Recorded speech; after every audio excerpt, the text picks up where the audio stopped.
You are now listening to the Minority Trailblazer podcast. Let the story begin.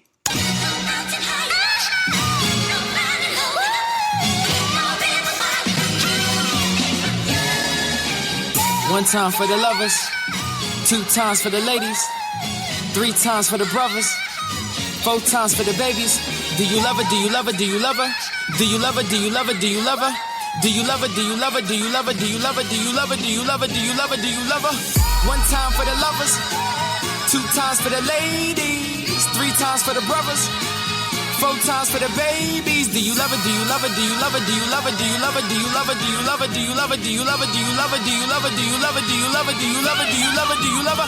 Brown skin, love her brown skin, love her brown. Brown skin, love her brown skin, love her brown. She my brown skin, love her brown skin, love her brown. She my brown skin, love her brown skin. Hold me down.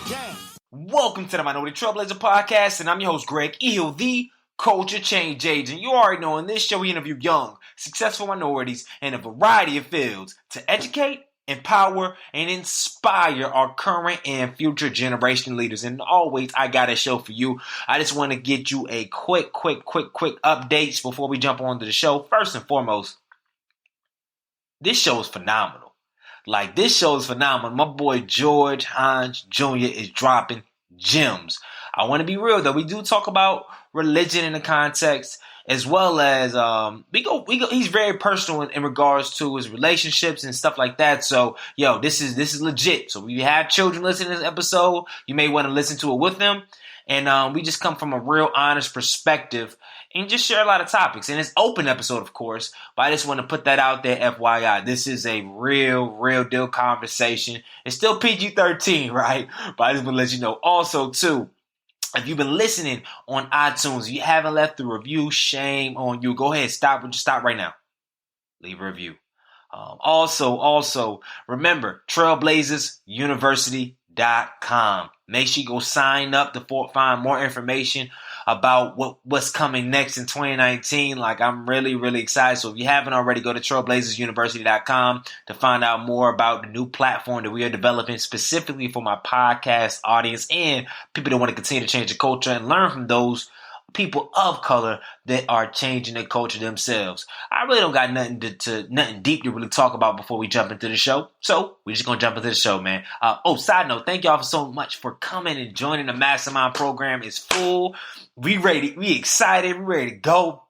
And we're going to start 2019 on fire. I'm going to have probably next couple episodes share with y'all the link for the wait list for the Mastermind program for next year. But we locked in. I got my first group and we gonna get it in, man. So thank you so much for everybody for your continuous support and everything that we have done thus far. And we wouldn't be here without you. We're closing in on $1 million. I wish $1 million. 1 million downloads. And we wouldn't be here without you, man. So without further ado, we gonna jump right into the show. I'm excited. I'm literally excited. It's 8 o'clock in the morning. I'm pumped up. I'm excited because this dude, I remember we was in class together back in the day at A&T, man, and he's doing some phenomenal work. I've been peeping his journey for the last couple years. I've learned a lot from him from afar, so I get a chance to not only interview and learn and grow myself, but also to share kind of what he's learned, share his story and everything else. And I think it's going to be a phenomenal episode, man. So I'm going to read a snippet of his bio, and then we're going to jump right into it. He's a man who has a true desire to see people grow in love, as well as understanding why they struggle to find true love they desire. He is a believer, a thinker, an author. In his book, Strong Boys, Fragile Man, is now available on Amazon. We'll talk more in depth about that as we begin the show. But without further ado, I would like to introduce my brother, my dog, George Hines Jr. to Minority Trailblazer podcast, man. Welcome to the show. Absolutely, bro. Thank you for having me, man. Man, I'm excited to get it popping, man. So before we even jump it off, we always start the show off with a quote, man, or a mantra that you live by, and they give us a story about how you apply that quote or mantra to your everyday life, man. So take us off. Absolutely. My quote is by Winston Churchill. Is truth is incontrovertible. Malice may attack it, ignorance may deride it, but in the end, there it is. And I just For me, man, I've always wanted to be free. I've always wanted to be liberated. And the one thing that's constant throughout this universe is the truth. And am I bold enough to accept it? Am I diligent enough to continually seek it? Mm. What's the last time that you were confronted with the story outside of, because we're going to jump right into your story and everything else, but over the last couple months, have you been on this entrepreneurial journey and just growing as a person? What's the last time you had to really live by that quote? Like when you're digging into which direction you want to go in. Mm-hmm. Like there's as an entrepreneur, there's always a feeling of this is what I want to do, but then there's a reality of, hey, this is what's working, and what you want to do is not really working right now. So you got to be man enough to take this route until you can get to that next level. And that was one of the toughest things I had to deal with, because you want to be passionate about what you do. You don't want to just do what's functional right now. But a large part of entrepreneurship for me has been, hey, man, be willing to grind out what's working so you can get to the level that you truly want to be at. Mm. And if you could share with the audience, and if it collides with your journey, you can just save it. But I think you were getting somewhere. Like what were you doing that you were passionate about but wasn't really working, and then what'd you shift? So I'm passionate about young kids. Like, Yep. I'm really passionate about the youth. And I was training kids. I was doing some mentoring, but at the same time, it was like, yo, the area that I'm in, I live in a town where people don't have the disposable income to be able to pay $50 for a kid session, or $150 for a one-on-one 1 hour session. And I was like, okay, like I have this, I have my book that I'm working on. I had to really put everything on the table and figure out, okay, which opportunity here is going to give me the best chance at actually growing a brand. And that's when I pretty much put everything down and I just began to focus on my book. Mm. And it's crazy you say that, because I'm really big into boxing, and I watch a hella documentaries. I look at what cats do, and it's funny, like a majority of people from boxing, they come from underprivileged communities. They come from distant backgrounds. They come from a lot of stuff. And when you go look at their gyms, majority of the gyms that they still work at to this day are downriding, but it's in the community. And a lot of times they have to blow up and become $1 million prize fighters, and then they can really invest in their gyms. I mean, of course, throughout the way they're helping the youth, but the more money they make, the more impact they get on the national scale, allows them to fund gyms where, like, they can have where they used to be one-on-one, now they have 50, 100 kids that they're working with, young adults that are off the streets, and now they have a gym that they can power on, that they can have it, and they charge, if anything, nominal fees. So I definitely can't wait to jump into that, man. And it's crazy too. I was talking, you remember, Woodrow, right? Yeah, I know Woodrow. Yeah, man, he's working on some good stuff out there in Houston, and we had a conversation last night. And I know in my business, I realized, especially this year, is in waking up about there's a difference, is a transition that, especially if you're a known hustler, because I can already feel your vibe and knowing you from the past, it's different from a hustler to become a full-time entrepreneur. It's difficult. It's a lot different. Yeah, it is. Because it really is. He's got these guys, like, I mean, I'm not going, you got some people that they go to school and then they get like $100,000, and then they, like a seed fund, they become entrepreneur. That's cool. But the guys that used to just getting it without structure, just, okay, we're going to hustle. We're going to do this. It's good for marketing and selling, but to become a sustainable entrepreneur is tough. And there's a transition from passion to adding value to people, but then the big part is that structure. Exactly. And even in my career, I know I've always had the passion.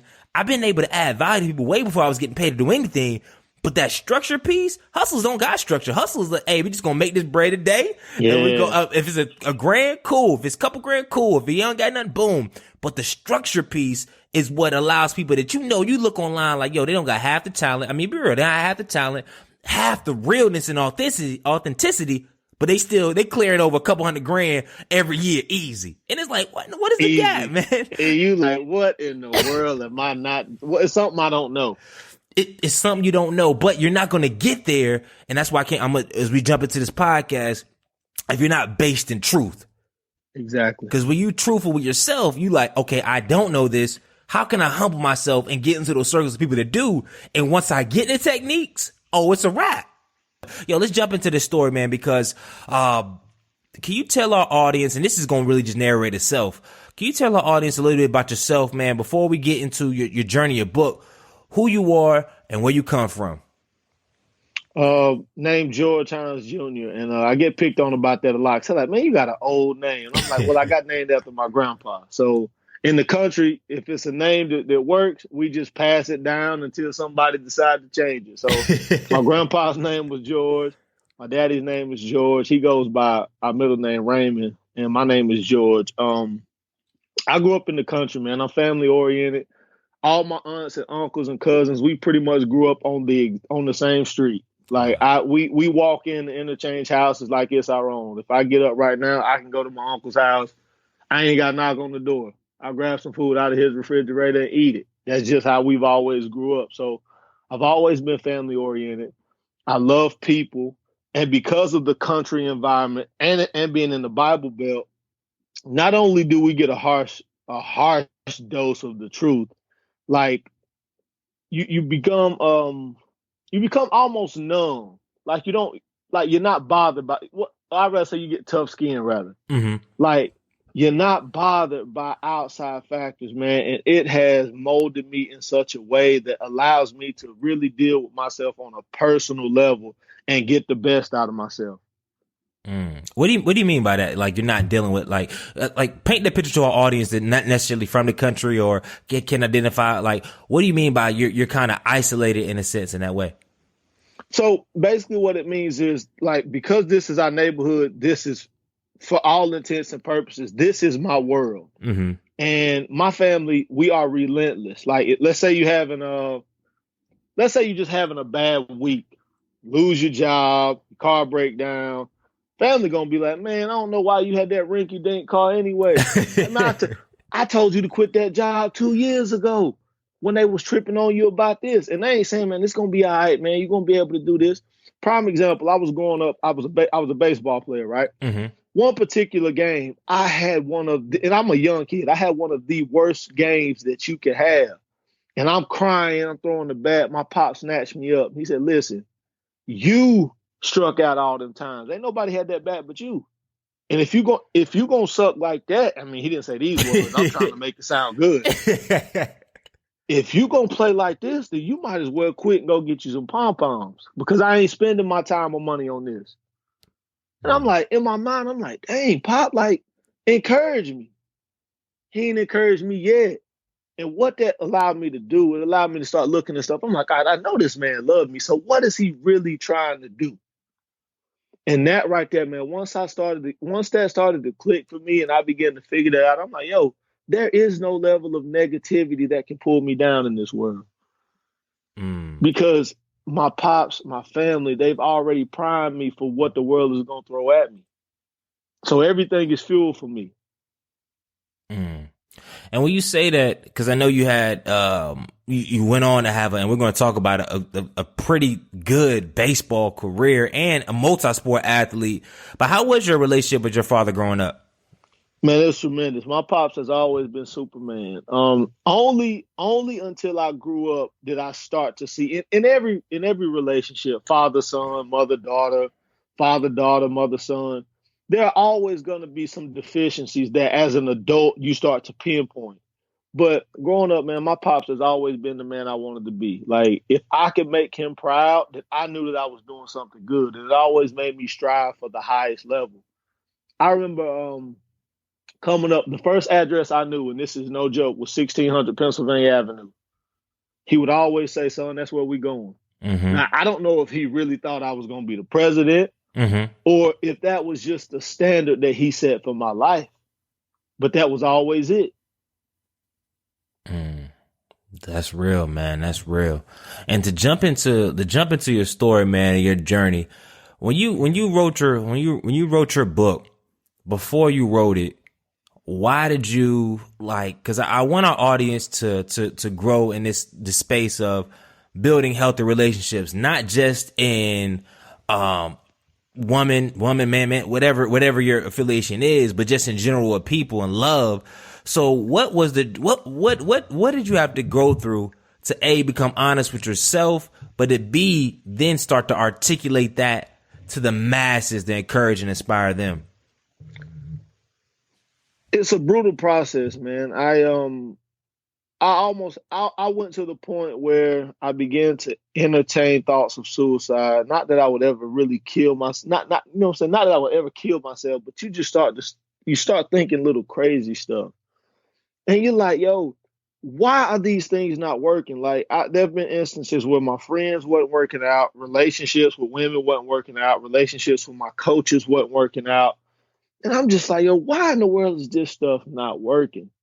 It takes you to a point, bro, where you can only look at yourself and the entire world becomes a mirror. And everywhere you turn, you begin to look at yourself and you say, you know what? If I don't change, then it doesn't matter what the person in front of me is doing. Because if there's a level of control that I have over my own life, over my own destiny, and over my own outcomes, if I won't optimize in that space, then I'll never be able to become victorious in life in any regard. Mm. And before you get to that realization, like at what point in your life where you entertain these thoughts where you realize stuff just wasn't right? Was this like after college, and then what was going wrong before things started to go right? I didn't realize I had a real issue, a real social relational issue until I was in college, and my best friend, she and I we crossed that friend line into something a little more serious. And you know exactly what I'm talking about. Mm-hmm. We crossed that line. And there were some things that I had done in some past relationships with some young women. And I just passed it off like, oh, they wasn't the one. She really wasn't that big a deal to me, so it's nothing. Like that was all on her.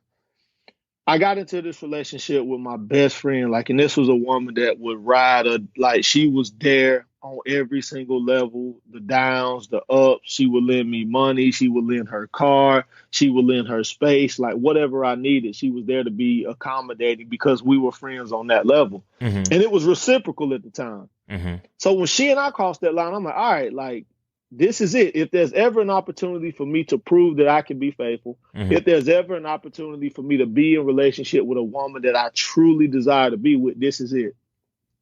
But then I started to do the exact same things. The same pattern of actions begin to show themselves in this relationship as well. I end up hurting her in the exact same way I was hurting these other women. And that's when I said, okay, I really have a problem. Because for some reason, we all think that if we can get the right woman, if I can get the right man, if I had the right friends, then I could change. It has nothing to do with the people around you. It has everything to do with who you are. And that right there, it opened my eyes, man. And that's when I began to cry out. I'm just like, yo, I need help.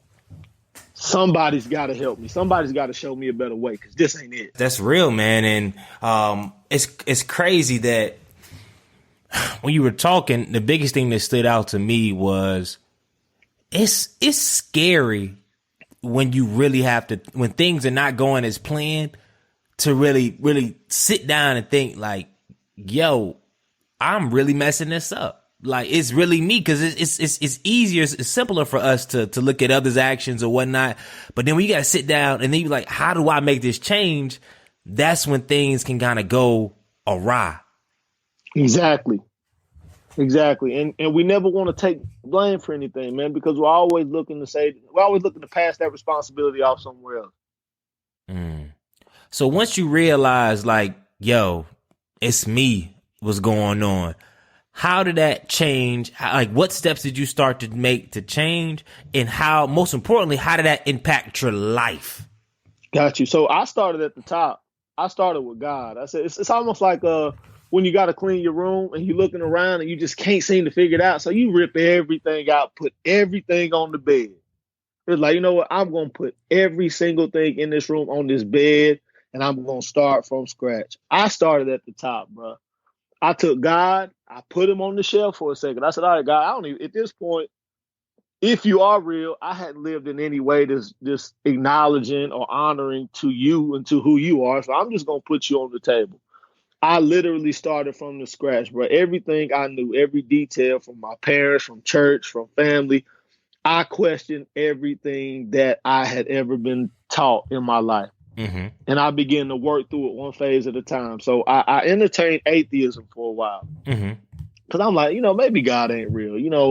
The world is this and this is that. And I mean, come on, we talking about a man in the sky. Like, so you ask all the questions the atheists ask. Mm-hmm. And after about 3, 4, 5 months of like continual study, I'm talking 10, 12 hours a day studying, literally day in and day out. I was in Atlanta. I had moved to Atlanta. Mm-hmm. I was studying every single day and I could never put my finger on anything. I'm like, all right, there has to be something that you can stand on. Atheists have nothing to stand on. There's always another question. What is called is an infinite regression. You always get backed up by one more question and you never. And I said, okay, well, that ain't going to work because I know that something's real. Mm-hmm. So I said, you know what I'm saying? So I said, all right, God, you're here. You're back. Now the question is, which God are we talking about? Are we talking Muslim faith? We talking like Sunni, Shiites? We talking Hinduism? Are we talking about the pantheistic faith that they have like in India?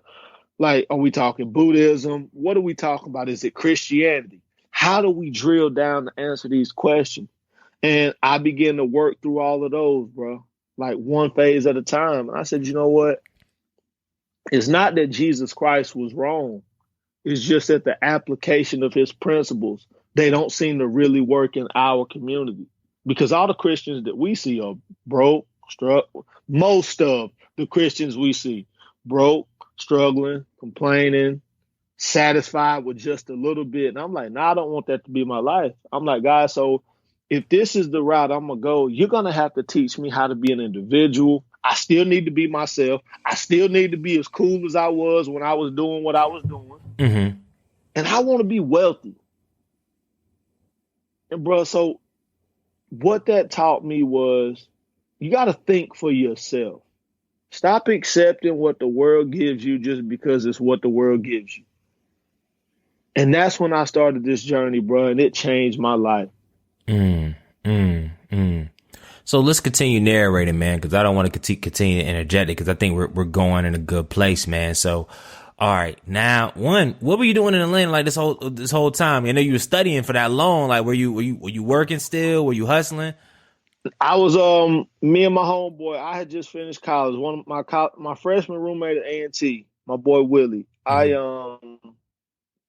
Me and him was gonna get a place together in Atlanta. So I moved to Atlanta. Like I literally graduated, put my stuff in a U-Haul, drove to Atlanta. Didn't have nowhere to stay, they had nothing. I'm like, so I'm gonna stay with him and his parents, which are like my parents, until we find a place. Mm-hmm. And I hadn't found a job or anything because at this point I didn't have a car. I was just waiting till we get settled and I was going to figure it all out from there. So I had a little bit of money saved up from, some of the hustling I used to do in college. Mm-hmm. And I was just there, man, like living at my homeboy crib, just socked away in a room 8-9 hours a day, just studying, bro. And side note, before we get to the transformation though, I want the audience to walk because you were pretty gifted athlete in college, right? Oh no, yeah, no doubt. So, and especially in both sports, like what would you consider your best sport? Baseball? After it was all said and done and the smoke cleared, I was a better football player. I went to school on a baseball scholarship. Played for 4 years. And my last year, I was sitting in my room, man, and I never forget this. We got beat by Winston-Salem State. They beat us 13 to, I think it was 13-6. Mm-hmm. And it made me realize, I said, you know what? I can play football. And I called the football coach, and I was like, hey, coach, man, I would have won that game today. And he was like, man, you need to get on the team. Because he was trying to recruit me out of high school anyway. Mm-hmm. He was like, you need to get on the team. Only thing with that is, like, compliance is a beast in college, man. So I had to make sure I was in compliance with all the rules, all the routines. I had all the right credits, but I ended up getting on the football team like mid-season and starting quarterback. Senior year. My last year, bro. I ended up starting quarterback my last year after not playing football for 5 years. And that's when it dawned on me. I was like, you know what? I might have been a better football player this entire time. Wow, that's crazy. That's crazy. Why was your baseball your main sport? Because growing up, that was your focus. Growing up, it was you know, like there was just always this level of prestige around who I was as a kid. I was very precocious as an athlete, and at the age of 12, people were like, "Oh my God, Raymond," which is my daddy's name. They're like, "Yo, you got a ticket. This kid's gonna be a star for decades to come." And we just bought into it. And the one thing with me is I was a four-sport athlete in high school. Like I played baseball, played basketball, played football, and when we didn't have baseball games, I ran track. So I was like, if I could just pick one sport and focus on it, then I'll get 20, 30% better. Mm-hmm. And baseball was just a sport because, you know, you buy into this thing about football that, oh, you know, you're a 5'9", 5'10" quarterback, you're too small. But that's not the truth. It's what you believe you can do. And unfortunately, I didn't get that level of thinking until it was almost too late. Got you, man. I just had to. I know I had to ask about, man. I bet. So now let's take us to. All right, you're in Atlanta. You're in your room. You're around 23 years old, 23, 24, and you're like, yo, what am I about to do with my life, man? How am I work on my relationships and all this other stuff? So what was your next steps, man? Next step was like once me and my homeboy. This is about 1-2 months in, and we never found a place. We went and looked for some different stuff, and I was like, you know what, this thing ain't working out.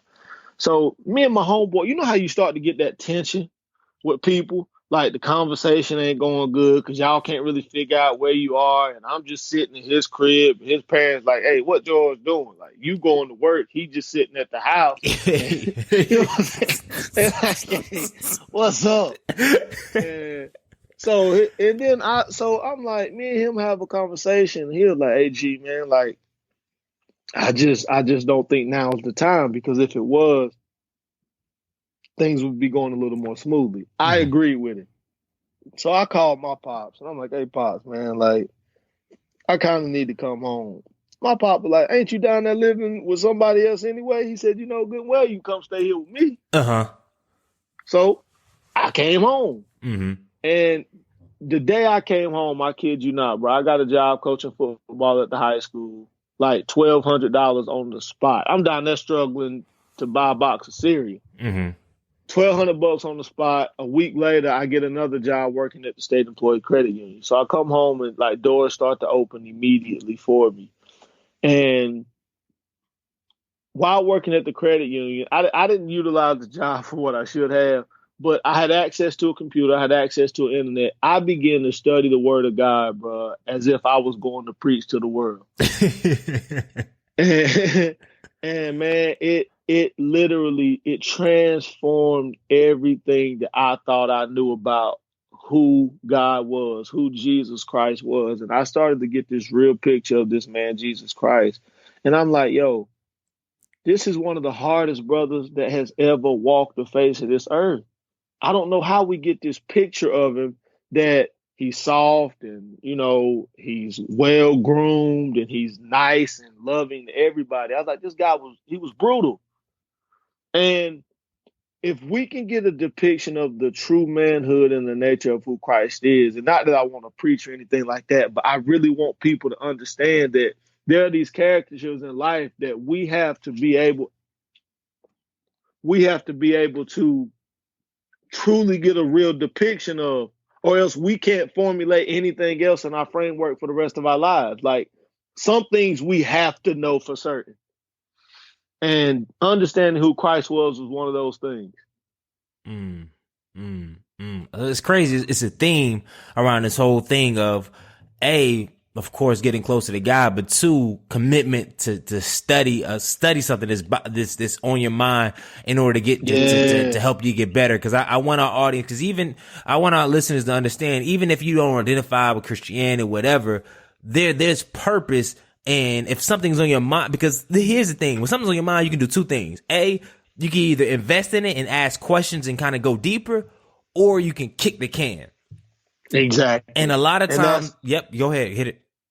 I'm sorry, and I was just saying, like, and that's what I never want to punch anybody in the mouth for Christianity, but there are principles that work for people, no matter where you come from, no matter what you believe, and diligence and just a continual seeking to until you find peace in a situation. I'm gonna seek it until I find it. That's one of those principles that transcends everything. And it's easier than ever in society now not to do it because there's Netflix, there's Instagram, there's mindless Exactly. conversations, there's mindless calls. It's crazy, right? Every time in life, and I go through this. I'm not preaching at anybody. Even in my own life, there's times where I'm like, all right, gee, we need to revamp this website. We need to do these press kits, whatever. And then I find myself just getting mindfully lost in stuff. And your mind is like, yo, gee, you need to make this change. And it's like either you're gonna get lost or you're gonna get attacked and get engrossed in it, man. So tell us, okay, it's going back to your story with state employees, man. So you're at the bank and you end a word, but you probably I don't know if you're doing what you're supposed to be doing, but you lied that you're doing that, man. So what's the next steps, man? I began to write.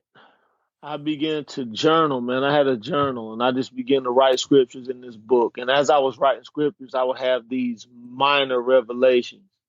And I would begin to write those revelations in the book. And then I began to formulate my own thoughts and my own sentences. And then I began to put dates with it. And what it essentially ended up being was it's almost like, let's say we take a journey, right? And we don't know where we're going. So we have this, it's almost like, I think it's like the little story of Hansel and Gretel, where they're going on the journey and they leave little breadcrumbs as clues so that they can get back home. What I started to see was myself on paper. It's like I'm writing letters to myself. I'm like, wow, this is who I've been. I'm like, wow, these are the ideas that I can have. These are the things that I can begin to accomplish if I only believe it. So the magic of writing began to compel me, man. And as I was enthralled by my own writing, what I began to realize was that people were becoming enthralled with the words that I began to say. I post something on Instagram, and they be like, wow, man, that's amazing. Like, and the best comment or response you can get to a quote is wow. Well, people are just like, wow. Like, I'm intrigued by the way that you think. I began to write this stuff out, man. And I never had any desire to write a book, to be quite honest. Writing liberated my mind. It freed me from the prison that I was going through in my own mind. And I'm working there, I'm reading, I'm studying. I literally used to go to work every day at 8:00. I would shut my door, I would close my blinds, I would queue up the Bible, I would queue up YouTube videos, I would be studying, I would be reading, I'd be watching. I'm working in a call center, so I'm supposed to be taking calls, but you know how that goes. Yeah. So if anybody called the credit union from like 2013 to 2014 and you were just sitting on hold for 30 minutes, I apologize. Oh. but man, I was totally intrigued at how a person could grow if they would literally eliminate every noise, every piece of noise around them and just focus on growth. So now we're in the lab. It's 2014. You're locked in. You're studying personal growth. And the biggest thing, because I remember seeing quotes. I'm like, man, I don't know what to do, Greg. I remember George, but I said I was like, I'm feeling the quotes, but at the time I was like, I don't know what George, because sometimes people they start quoting stuff. It's like, hold up, niggas on the edge. I mean, cats on the edge, bro. Like I was like, yo, I'm feeling the quotes, but I said, bro, this is heavy stuff, bro. Yeah, it was heavy. and bro, at the time we 24, 25, and it's like. One of my homegirls saw me and she stopped me in the mall. She said, "Hey, G, are you for real or you playing?" And I said, "What you mean?" She said, "I'm seeing what you posting." She said, "I know you." She said, "What you doing this to get some more girls?" And that hit me, bro. I'm like, dang, like, this is my brand. This is what people think about me. You know what I'm saying? This is what people think about me. Like, I want a woman so bad. I'm so much of a player that I would go any length to attract a woman into my life. You know what I'm saying? And I'm just like, wow. So for the first time, I was able to see myself through the eyes of other people, man, and it was eye opening. So take us through. Okay, so now we're learning a lot. We're learning a lot. So when did you start applying some of this to your actual life to really start to change some things? More so before we get from the outer perspective, maybe your job, etc., from in your personal life, because I know I have this mantra, and I one of these days, probably sometime next year, I want to preach this in a sermon about how sometimes we can become overweight. Like a lot of us are walking around overweight with information because we're not applying Oh it. my Like, God. we just, exactly. we listening to stuff. We having good conversations. We locked in. We listening to podcasts. We pumped up, and we just overweight with all this knowledge because we not applying nothing, man. So, okay, you in the lab, you reading, you listening to it, you putting stuff on Instagram. When did it start to seep into your life? I got to a point in my study, I filled up like 200-page journals, and I was like, okay, all right, I gotta do something with this. I'm like about to explode. I'm at this credit union. I'm working in customer service. I'm literally making $21,310. That's my yearly salary. It's pennies. And I'm like, man, I gotta make some money. And I'm like, I got all this information. I love people. I got to get into sales. I applied. I didn't even apply. I had a young lady that was in my life at that time, and she and I had become friends. And she was like, "Hey, G, I seen this job opening at Verizon Wireless." And I had never even seen my resume at this point, bro. The job I got at the credit union was because, you know what I'm saying? I ain't never seen my resume. I love it, man. Seen my resume at this point. She was like, "Hey, send me a resume." I was like, "I really don't have one." She was like, "Well, you got to have something." And I was like, "Well, my cousin did do this thing for me a couple years back for a class project that I had because I was a business major, so we needed a resume for a project." And I sent that to her. She typed it up. She sent it back to me. She was like, "Hey, this is your resume." I was like, "All right, cool." I sent it into Verizon, got a phone call, got hired.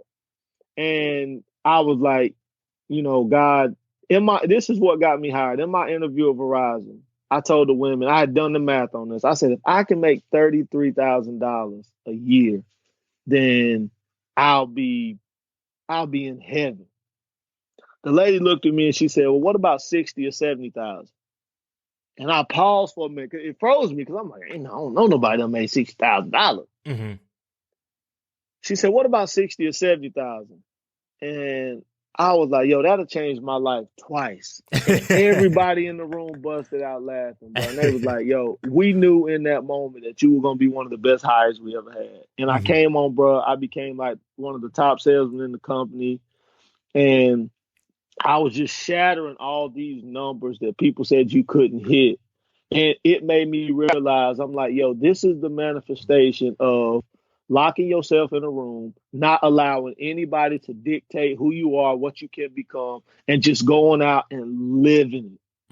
So question right there, let's stay in this moment. What made you different than all the other salesmen though, while you there? Cause I knew somebody needed to hear this, right? So what made you different though? Like how did you conduct yourself? What were certain things that you were doing that allowed you to be that unique from all those other people? I just didn't believe. I didn't believe in what they believed. The limitations that they had put on the demographic, the area that we were in. There's a level that you can hit called windfall, and this is the best of the best hit windfall. It's where you literally make so many sales in a month that the company starts to pay you they start to pay you detractors. So for every dollar you make, you've made so much money in this month that they only give you 50 cents on the dollar. In the store that I was working in, windfall was impossible. And I was like, it can't be impossible, else they wouldn't have it. So what it allowed me to do, man, I was making $4,700, $5,000, $4,000. Like I'm getting checks for this amount every month. And they are like, "Oh my God, how are you doing this here?" Like, we work in the same store as you. And I was just like, yo, like, this is just my level of thinking. This is my standard. This is who I am. I said, I don't know.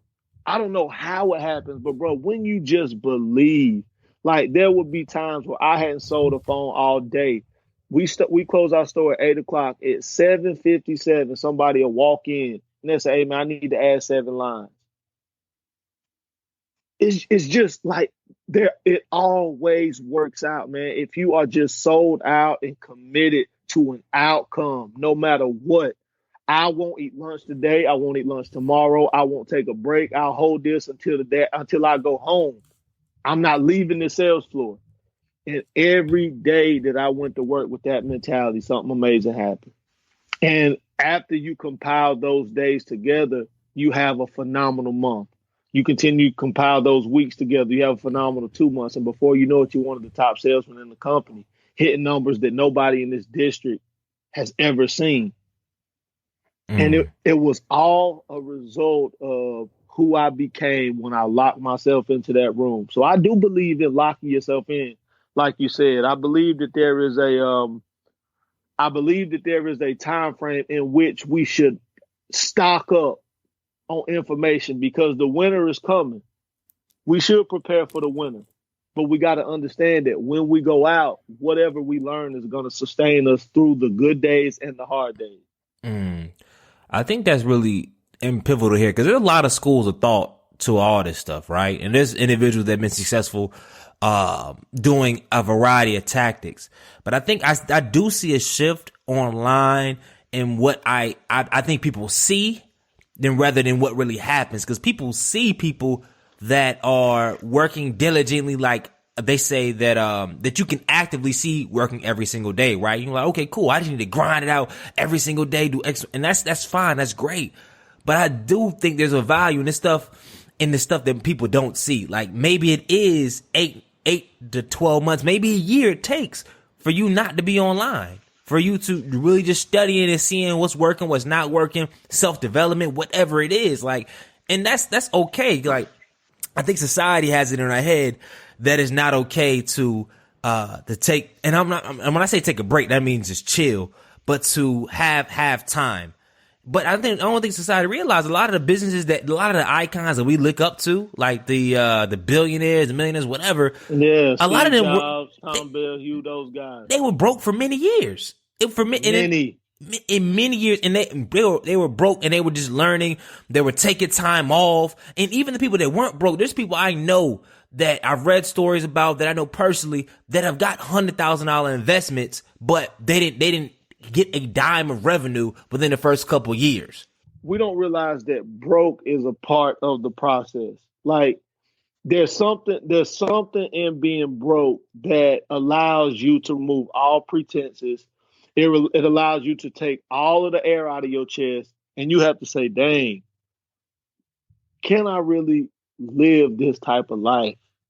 Do I really trust myself to be able to build this thing from the ground up? Am I really the right kind of guy for this? Because you really be like, man, I'm just going to go get a job. Like, I'm tripping. I thought I could do this, but man, ain't nobody ever done this before. Being broke puts you in a place, man, where the true wealth of who you are as an individual is tested. And if you can still show value when you literally have nothing to offer but yourself, then becoming wealthy is a cinch, man. Money is the easiest part of becoming wealthy. We got to first find the attitude, we got to find the gratitude, and we have to find the ability to trust in ourselves and hone in that faith when we can't see anything that we know is coming. It's crazy that trusting yourself part, because what I see, and I've did in the past, I honestly don't do anymore. I trusted people's advice, what I've read in books, more than what I trusted in myself. And people are like, okay, that's what you're supposed to. You're supposed to read. I get what you're supposed to read and do all this other stuff.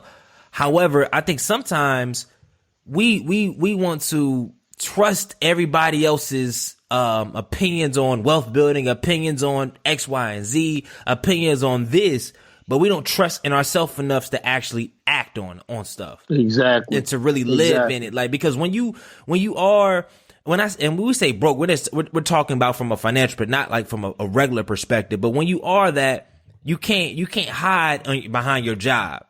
You can't hide behind any factors. Like you said, it's just you. But the thing is, to be real though, life is really just you. Cause the money thing is a concept, from society stuff, right? That's not even really real. Like you can't put $100 just in your stomach and you're going to live longer. Like it don't work like that. But when you just realize like, how can I grow as myself? Then you're going to realize and become that person that whoever you're around, you have no choice but to add value to. And what comes from value. That's what finances and money comes. That's all a transition from value. So now as we go back to your story from Verizon and working through that, man, what was the next step? And specifically, let's talk on your journey as far as dealing with going back to your story with women, man, because that's one of the things that transformed me. Cause I'm gonna be 100% real. There was a point where I know I never was out here just wilding at after college or whatever, but I know I wasn't doing the right things. Still to this day, I'm working towards it. But I go online, I see your post, I'm like, bro, I get off Instagram. I'm like, man, nah, bro, I can't read that, man. That just go. I'm like, nah, bro, I feel like I'm making progress. And I see George Hines talking about, yo, if you X, Y, and Z, I'm like, bro, come on, George, bro. It's like that. Yeah. You can do better. So like, you don't like what? Yeah. So like, talk to us about your transition, your growth with relationships, because I think that's a huge part of your story and narrative, and I think a lot of people can be blessed with it. Everything about my life has always been optimization, man. I want if I got 90 gallons in me, I want all 90 gallons. I don't want 89 and a half. I want all of it. And as I began to grow, as I said, I started to look at myself, and I just remember a conversation that I had with my mom. She was like, Mom, I don't know why I said mom, with my mama. And she was like, son, I want you to take a week, sanctify yourself. Don't have no sex, don't do nothing. Like, just totally remove yourself from the arena of sexuality for just 1 week. This was at the age of 18, right? And, we went to A&T, so ain't nobody talking about fasting from no sex, abstaining from no sex. You feel me? We going to get it. Mm-hmm. And I really wanted to do this for my mama, man. And I wasn't able to go 7 consecutive days without any sexual activity until I was 25 years old. Good God, boy. So I said, yo, something like I got a problem. And I remember, man, like, and people talk about the church, people talk this, they talk that, man. But I gave my life to Christ. I'll never forget. It was January 2013. January 19th. It was a Saturday night. But I was laying in my bed jacking off. And for whatever reason, bro, the Holy Spirit was just convicting me. And I was like, God, I want to be better than this. Like, I'm a grown man. I just turned 25 a month ago. My birthday was on December 28th. Mm-hmm. I just turned 25. I'm like, man, I want to be a better person than this. Like, this is pathetic. The next day I go to church, man, my pastor says everything that convicts me to align with what I was saying, and that was the confirmation. From that point, January 20th, 2013, for an entire year, I didn't have sex, I didn't masturbate, I didn't do anything. And it's almost like I became a new person, like a snake sheds its skin and it's shining and glistening. That's what happened to me, man. It was just like, oh my God, like you see women, you see people, you see relationships with such a level of appreciation, man, that you're just excited to have an opportunity to be in close proximity to a young woman. So you ain't thinking about having sex with her. Like, if my hand brushes across hers or she gives me a hug, there's a rush of dopamine that comes from that. Whereas before, man, I gotta get it, eat it, flip it, running around, see what a homegirl talking about before I could feel any of this. I become I had chemically become a brand new person, bro. And I started to realize, I'm like, wait a minute. So that's why we wasn't supposed to do this until this point. Because you lose all of this. G.K. Chesterton has a quote, bro, one of my favorites, that says, before you remove any fence, pause long enough to see why it was put there in the first place. Bro, so many of us rush in without having the correct information, bro. And we're making decisions without adequate knowledge. It ain't that it's bad to do something, but why are you moving at all if you don't know whether you should go left, right, straight, or backwards, forwards or backwards? Why move at all? Society has taught us that if you ain't moving, you ain't growing. That ain't true. Speak on that, man. If let's say you call me and you say, "Hey George, I need to know how to get to Greensboro. I need to know how to get to Greensboro." I say, "Hey, where you at?" And you say, "Well, I'm in Durham." And I say, "Well, what are you doing right now?" You say, "I'm sitting still." And I say, "All right, but let me call you back in 10 minutes, right?" And after 10 minutes, you kind of like, yo, what in the world, man? Like, this dude ain't hit me back yet. Like, I need you to call me. And you just start driving. And I call you back. I say, "Bro, where you at?" You say, "Well, I'm still in Durham, but I'm driving this way." I said, no, dog, you going the wrong way. And you've driven 2 miles out of the way, and now you need to make a U-turn, but on the opposite side of the street is a traffic jam, and it's only a 2-exit traffic jam. So now you stuck for an extra 45 minutes because you couldn't wait 10 minutes for me to give you the instruction. That's what life becomes when we start removing fences before we know why they were there in the first place. Wow. So you took a year off, and did you continue that, or what was your stance after the year? So what happened is it was burned. It was literally burned in my mind that, okay, sex before marriage, not only is it sinful, it's detrimental in these ways. So I ain't wanting to throw nobody under the sin bus and send them to hell. I ain't sending nobody to hell. Yeah. There's just a benefit in how you govern yourself. Just like if they say, "Hey man, when you get $1,000 paycheck, don't go spend the whole $1,000." Like, there are principles involved that benefit you as a person. So for the rest of my life, if I don't get married for 30 more years and I'm 60 years old, bro, sex before marriage is always going to be something that I realize I'm not getting the best value from myself. I'm not giving the best value to this young woman. That will never change. I don't care how many times I slip up. There will never come a point for me when I believe that having sex with a woman before I make her my wife is the right thing to do for myself or for her. Now we get into what struggles are, which is another topic. So this just became a way of living for me. Not only did it increase value for myself, but it raised my self-esteem. It gave me more clarity. It gave me the confidence to speak truth boldly, because I knew that what I was talking, I was living. I didn't need a refresher course. I didn't need to prep myself for meetings, for talks. I could just show up and I had it in me. I love that feeling, bro. I love being who I am every moment of the day. And it just compelled me to want to dig deeper into it. So when I finally got back into a relationship, I realized, brother, my ability to connect with this young woman is unlike anything I've ever experienced before. Not only do I have the ability to love this woman, I actually like her. I've actually chemically connected to her. Think about it like this, man. Like, God knew what he was doing when he created humans. So dopamine, oxytocin, serotonin, all of these bonding chemicals that God uses, like dopamine is what addicts us to certain things. The dopamine rushes, the serotonin rushes, the oxytocin rushes, they all come in regards to proximity with people in relationships. Like, this is how you love your mother, your father, but this is how you fall in love with your girlfriend, with your fiance, with your wife. If we have abused these chemicals for so long, then all we're doing is chasing our first high. So we're looking for the next hardest drug to make us fall hard again. So people become commodities.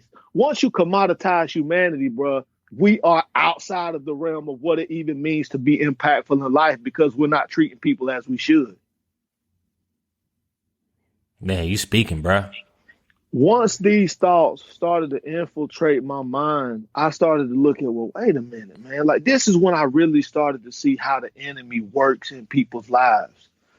Desensitize us, flood us with so much information, flood us with so many perversions that we don't see our bad as bad anymore. So if I walk into a store and I steal a piece of bubble gum, and I see on the news that a guy pistol whipped 20 people, shot a little kid, and robbed a bank, I look at him as a bad person. But I'm like, I just took a piece of bubble gum. So we start to get a relative sense of what good means instead of the absolute sense of what good is. God is the true north. That's the absolute good.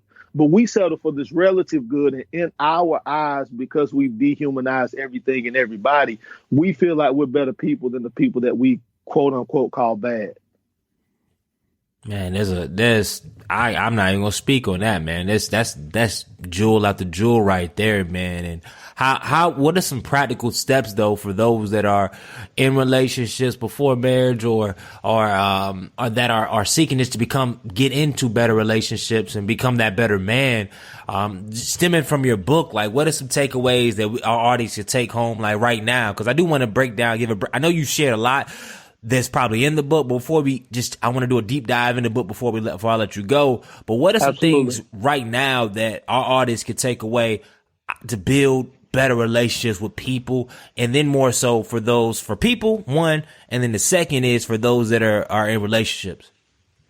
Start with the truth, man. Like, start with the facts about who you are, what type of relationship you're in, and what you actually have. So, for instance, my name is George Hines Jr. My preference is dark-skinned women, athletic bodies, natural hair.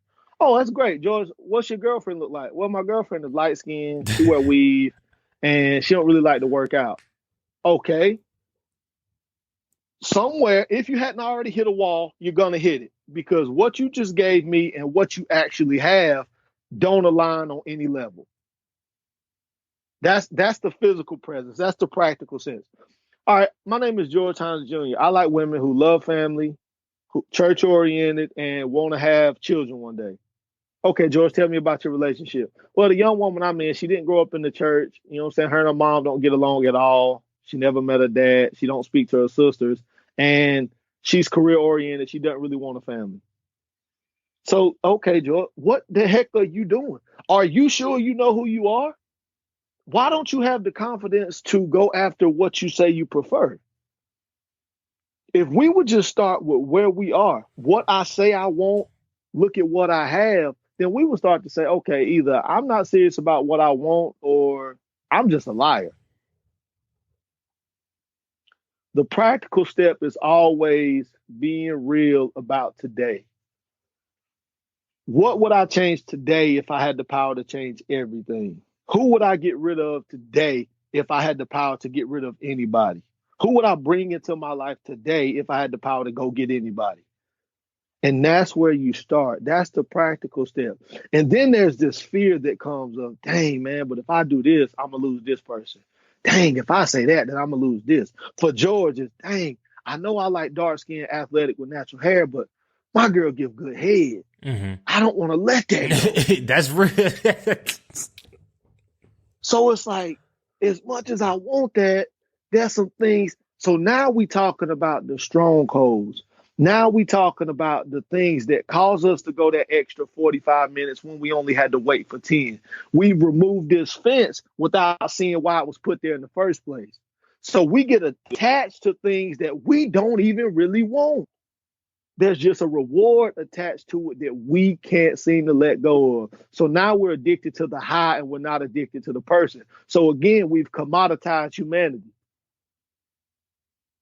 Mm. If people would be real about what they want, if people would align what they want with what they have, and if they would be literally, and I literally mean this, if they would be willing to cry through the hard nights, because they do have an addiction. Cry yourself. Bro, there were nights where I literally cried myself to sleep for weeks at a time because I just wanted to have sex so bad. I just wanted to pull up some pornography and jack off so bad. I cried myself to sleep some nights, but every morning I woke up thankful that I made it through another night. I think the hardest thing for us all is that we to embrace that it's going to be difficult, because especially when you think you're doing the right thing, because a lot of times, even like, all right, when you're growing up, you do the right thing, you oh, good job, man, or you get a reward, or you pat yourself on the back. But as you get older, now doing the right thing is, dang, paying this debt, but dang, it's gonna hurt me, or cutting off this chick. Well, dang, that means that I'm not gonna be able to do X, Y, and Z. And it's like it's gonna be, and the thing is, a week after it's gonna be like, dang. And then 2 weeks after, like, yo, and it's hard. But I think what you said, though, can be applied in every area of life. Like, stuff that we say we want, and then we have to look at who we are.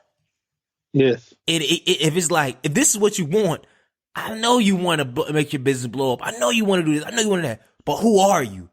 But then if you type honestly who we are in different areas, and go back to what you said at the beginning of the interview, to really ask those questions. Because I think sometimes, and I had, it blew my mind. I was in Bible study one night, and it was like, it's good to question God. It's good to question and have discussions about scripture and meanings and stuff like that. Don't just take everything at worth value, because if that's the case, then you're not going to become strong. You're just going to say, okay, go with what the preacher says, or go with somebody else tells you, but don't study it. Exactly. And if you do that, if we break down every area of life, especially, let's talk from a business context, the people that are listening, ask questions. Okay, why am I not getting revenue? Don't just say, oh man, it's a bad season. Nah, like, why am I not? Why is it? Because of the people? It's because of my attitude? It's because my willingness to engage, to be online, or do whatever. Continue asking these questions, but I'll be real. It's hard to ask these questions. It's hard. It's hard, and it separates the boys from the men, the girls from the women in this regard, because it takes discipline. Let's look at it from a sales perspective. Mm-hmm. I gave this, if I see 100 people in a day, I give the same sales pitch to 100 people. And I may go 0 for 100 for that day, but it doesn't mean my pitch is bad. The next day I see 100 people, I give the same pitch. I sell everybody. We have to be so natural at what we do, at what we know. And there has to be a genuine connection to it. That once you do it, people are going to buy the authenticity of what you're selling, unless they can afford to, or they are disciplined enough to know that they don't need it right now. But most people aren't that way. So when we're not growing in our business, it's always something that we can do differently. It's never the market. It's never the people. Even though it's not a good market, somebody in this world could sell snow cones in Alaska. Mm-hmm. Not the ideal place. That ain't where you would do it. Nobody would be selling coffee in Miami on South Beach, but somebody could. I'm talking about hot coffee. Somebody could. The fact that somebody could means that there's something I can always change. Now, you take what you can change and you put yourself in a conducive situation. You say, you know what? I'm going to take my coffee to Alaska. I'm going to take my snow cones to South Beach. Now you've just increased your ability to earn more. So we have to harness what we have, but we have to be so good at what we have that in bad markets, we can produce good success. That's what the Bible talks about. You're going to be fruitful in every season. Because you're so good, you're so real, you're so authentic that you cannot be denied. And I think this whole notion revolves around truth. Bro, my God. Bring it home, bro. That's it. Because even with, and it's crazy you said that in the market that says, you look at a person that in reality, he should not be buying no cell phone. He should not be buying a book. He probably got $40 to his name. But if he not operating in truth, you could be like, you pull up on him with friends, but hey, everybody else is buying it. They might buy it, or you don't know the situation, but a lot of people not operating in truth. So they going to be like, all right, cool, let's get it. Like, Or Let's let's get it. and I think, and you hit it on the head, and it's something that everybody can take away, and I'm taking away now. And I've taken away. I've been in seasons where I operate in complete truth, and in seasons where it was 99. But that complete is always better, because when you're operating complete truth, and I think you said it earlier, I want to repeat it because it's worth repeating. When you operate in any complete truth, you can show up anywhere, any way, any place, and do your thing. Yes, sir. Regardless, because you have nothing to hide. You're not having no false pretenses. You're not trying to impress X, Y, and Z. You just who you are. And I mean, but we say that with a context. That doesn't mean if you just out here just reckless, then that's gonna be your truth. Your truth gonna be in jail. But Yeah. but I mean, for those of us that are, especially for those on these platforms that are teachers, that are entrepreneurs, that are lawyers, whatever you do, operating in your sense of duty. But let's pivot to your book, man, because I definitely want to address it head on. Can you break down the title? Why did you choose that title? I was looking back through my book, man. I was like, all right, what am I saying? Because I was gonna title the book Chronicles of Love, bro, which is actually one of the chapters in the book. That was gonna be the title of my book, Chronicles of Love, and the subtitle was gonna be From a Man in Love with God. But as I read through that book, I'm like, yo, what is this message? Who is this character in this book? Who is this guy? And to sum it up, I was a strong boy because I was young, I was black, I was athletic. And if you look at the black community overall, most of our boys are strong because they're AAU stars, they're football stars growing up. They're super athletes, and they have a tremendous upside and potential. So people flock around them. Not only do people flock, friends flock. Not only do friends flock, women flock. Not only do women flock, like marketing and giveaways flock. So you get this sense of the world loves me and they want to see me succeed. That's not the case. The world don't love you or want to see you succeed, but the world sees that you have potential, and right now you're in your element. That's a strong boy. Fast forward 10, 15 years earlier, he gets hit by a snare. Grades ain't what they should be. He don't read on the high school. He don't read on the level that he needs to read on. The woman that he loved ends up breaking his heart because there's a bigger, better athlete somewhere. Now he's a fragile man. The struggle with fragility and manhood is that we're so macho a lot of times that we can't call a homeboy and say, hey, man, I can't stop crying, man. I just can't figure life out, man. I can't figure it out today, bro. And it ain't that our homeboy gonna have the answer. It's just that in our vulnerability, God gives us strength. Hey, dog, I can't figure it out today, man. I can't seem to put this thing together, man. I just don't know. Everything was going great, and all of a sudden, I'm a different person. There is no worse feeling than being a big deal and then moving to a space where you're no longer a big deal. If you start out as a big deal, bro, you want to be a big deal for your whole life. Whole life. That's kind of the trap of athletics. I was a big deal my whole life, bro. And all of a sudden, because the context surrounding who George Hines Jr. wasn't there, nobody that came with it was there. And I was left by myself. And nobody cared that I was feeling bad, and nobody cared that my heart was broken. They were just like, hey, bro, I mean, we appreciate you while we had you.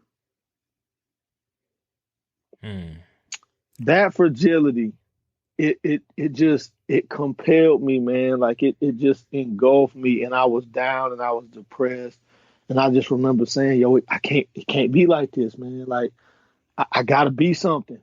I gotta be something. Like I can't live without it. This is who I am. How do I become something that's real, something that's sustainable, bro? And everything ties back to the truth. So what are some of the key truths that you hit on in this book? At the core of my book, man, the key truth is being able to identify your habits. You got to be able to identify your habits. Like a lot of times, and I'm giving a different perspective to people about how they see men. Because a lot of times men, we get labeled as deadbeat, we get labeled as this, we get labeled as that. But the truth of the matter is, bro, for most of us, no man, and I don't care how many women you've hurt, no man walks into a relationship saying, I'm about to crush this woman. We sincerely think, bro, that we about to go fall in love. She could be wifey. This might be the one. What we don't realize, bro, is that no matter where on earth we go, we're gonna be there.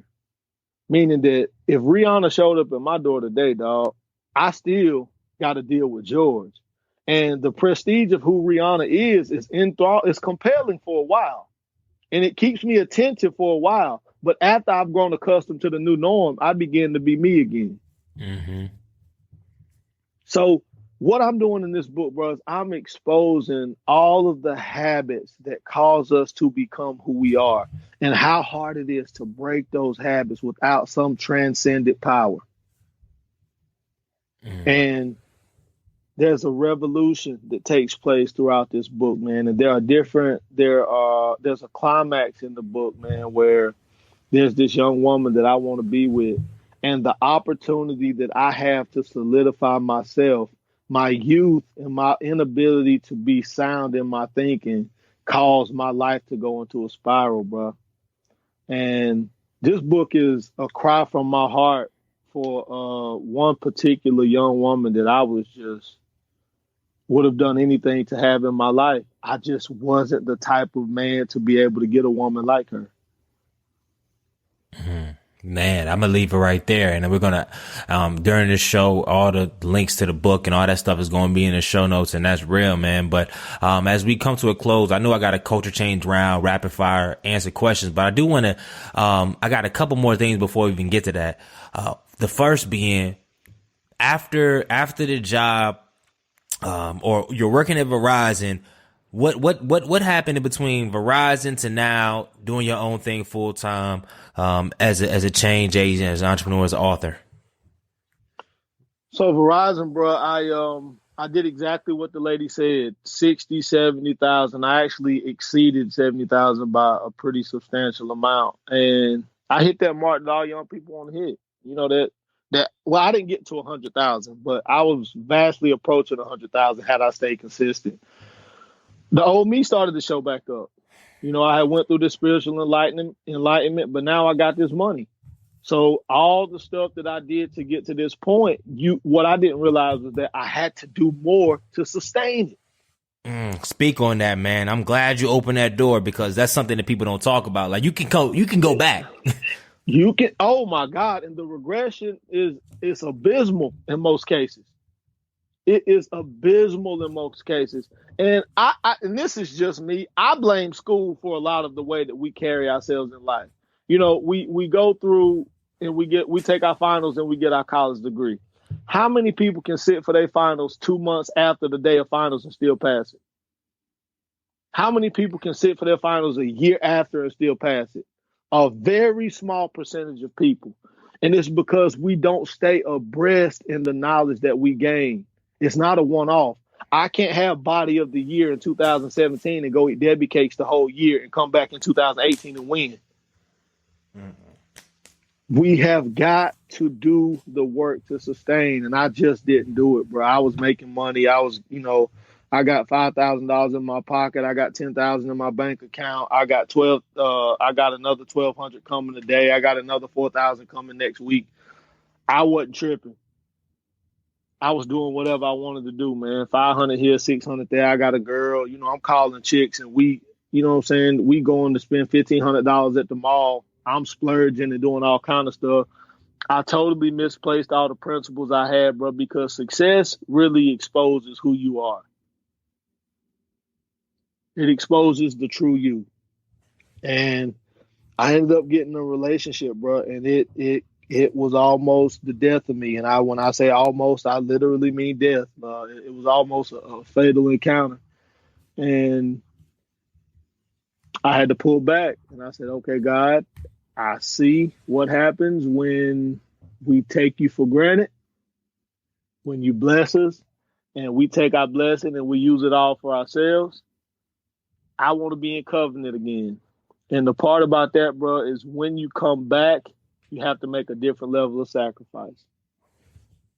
Can't come back with the same thing you came with in the beginning. It's just like when you, let's say you and your girl got a great relationship and you cheat on her. You can't come back with them same lines. You gotta do a little. You gotta do a little bit more, G. Hey, George, I heard that the first time, but it ain't gonna work this time, baby. And that's what it was for me, man.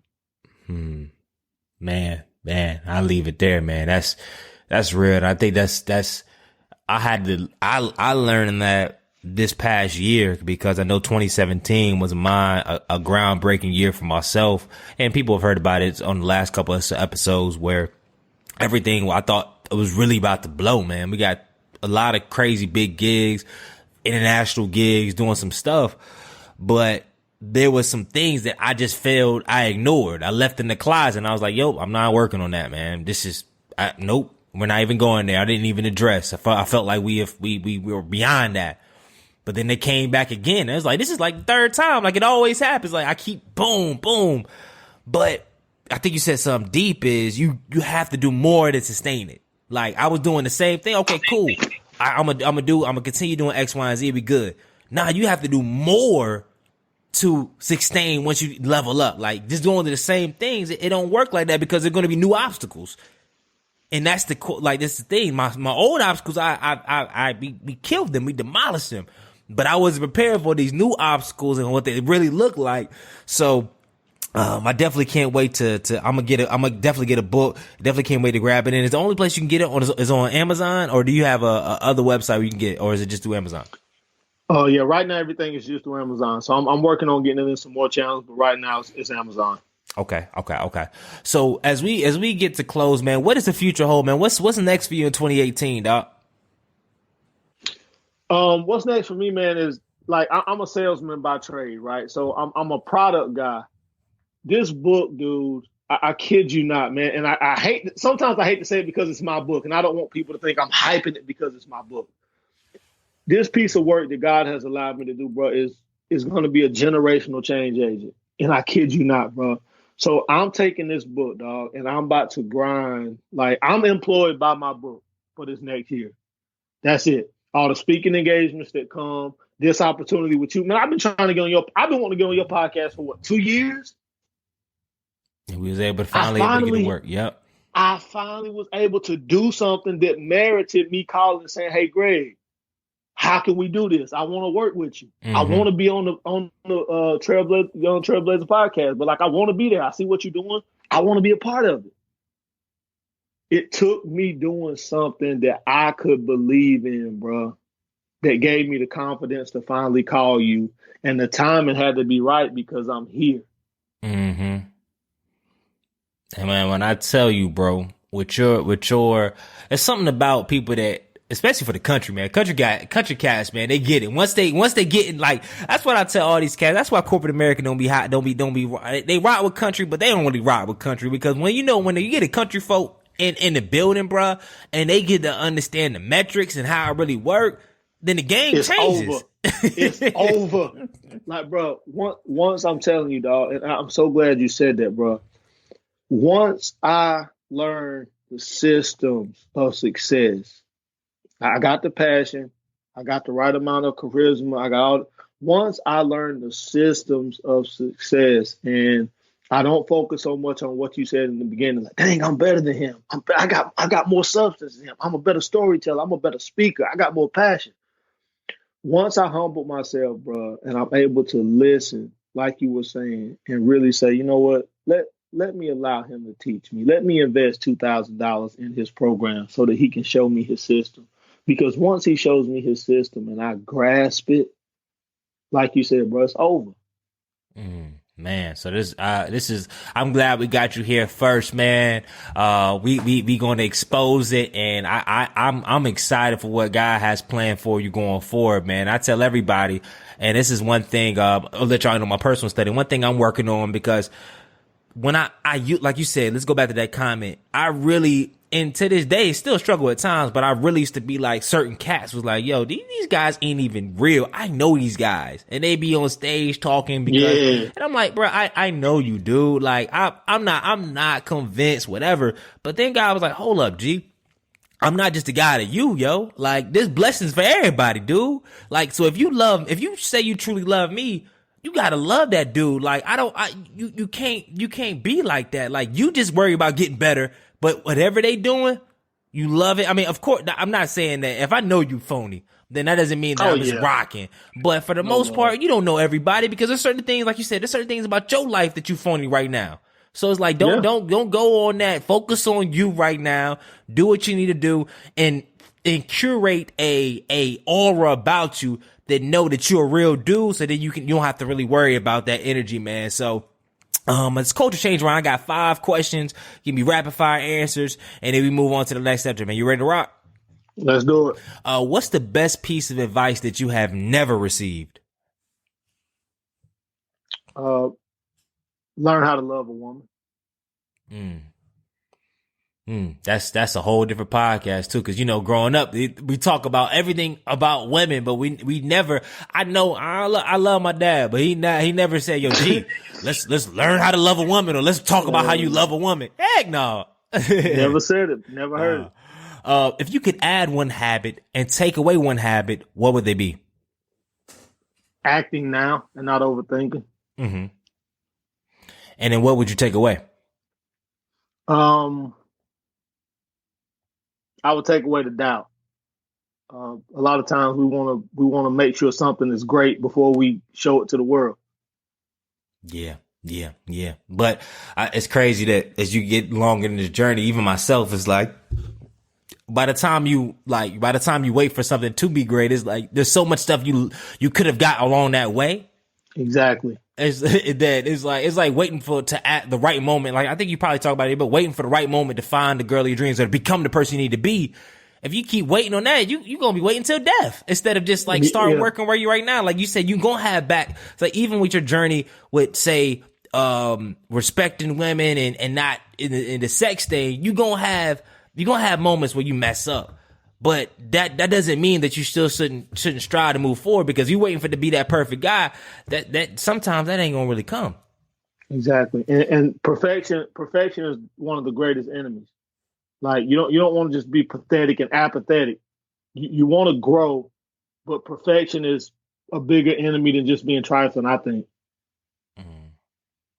What is your favorite book or movie and why?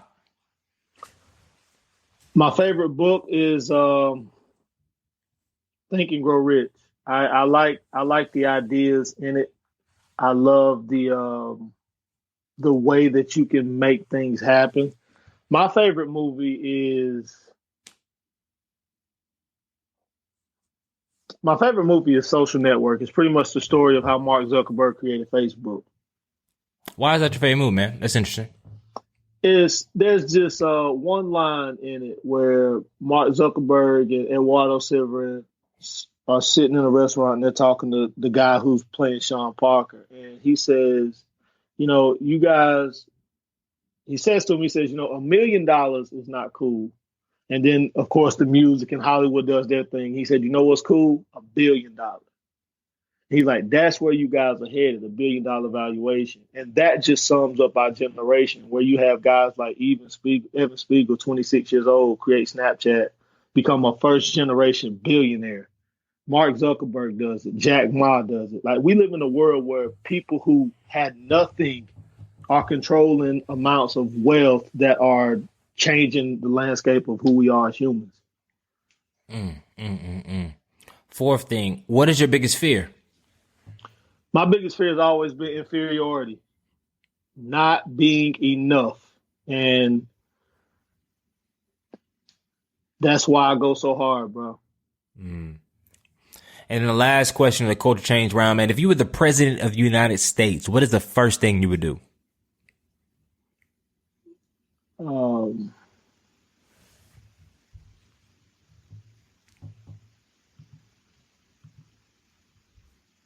I were the president of the United States, the first thing I would do, bro, to be quite honest, is I would sit down, and I literally mean sit down on the rug, and I would ask people why they're hurting. Like I would call in the people, like as many people from different walks of life as I could, because for some reason we don't see people from other walks of life as human individuals who are looking for the same things that we're looking for.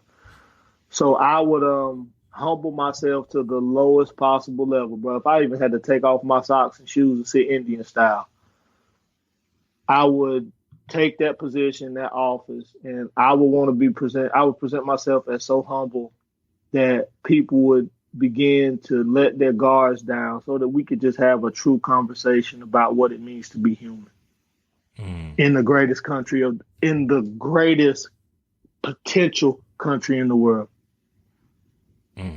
Yeah, man. So, as we end this podcast, man, before we actually get your shout outs and stuff like that, as far as your links, man, I always end this show with this one question, man. Everybody that comes on the show is a culture change agent in their own right. They're doing their thing. And this question revolves around that, man. If you could change one thing about society, most specifically our African American culture, what would it be and why? If there's any one thing I could change about African American culture, it would be how we see ourselves in regards to relationships. We're not servants anymore in our culture. Everybody wants to be on top. Nobody wants to be Scottie Pippen, man. And I think that's it's becoming such a detriment to our culture, because we have some great abilities. And if young men could begin to understand what it means to be single, how do I become a single man? And he can never figure out what it means to be in a relationship. And then you got the ripple effect. So I'm a single. Now I'm in a relationship. Now I'm in a community. Now I'm in a city. Now I'm in a state. Now I'm in a country. Now I'm in on a continent. The ripples that we send out, what essentially ends up happening is, bro, like we're sending tidal waves in different places, and we're killing each other. Man, that's deep, dog. That's deep. So as we conclude, man, how can our audience keep in touch with me? Like, where can we find you at online? Where can we get your book at? Like, what's all the links and everything else? Where can we find you at? So everything with me is George Hines Jr. The links for everything is in my bio on Instagram. I have a website that I'm getting rebuilt. It's georgehinesjr.com. So that's it, man. I just, and with people like me, I always tell people, I say, hey, leave comments, man. Like, I think sometimes my message can be a little intimidating because I guess it sounds judgmental, but I'm a regular guy with big time problems who has just decided to pursue greatness at any cost. Say no more, man. Say no more. Well, I know that you blessed me, and I know my Know That Trailblazing Nation will definitely be blessed by this content that you dropped on us, man. And I want to say from the bottom of my heart, man, thank you for giving us well over an hour of your time, man. To really just be as honest, vulnerable as possible, and just share your real journey, man. I appreciate you for having me, bro. Like, hey, I'm telling you, I feel like this feel like Oprah to me, dog. I've been wanting to get with you for a long time. Hey, man, I'm excited, man. And my Know The Trailblazing Nation, you heard that. And the last two things I want to tell you before we end, my Know The Trailblazing Note, you already know. Subscribe to the channel, leave a review, and make sure you changing the freaking culture. Good night.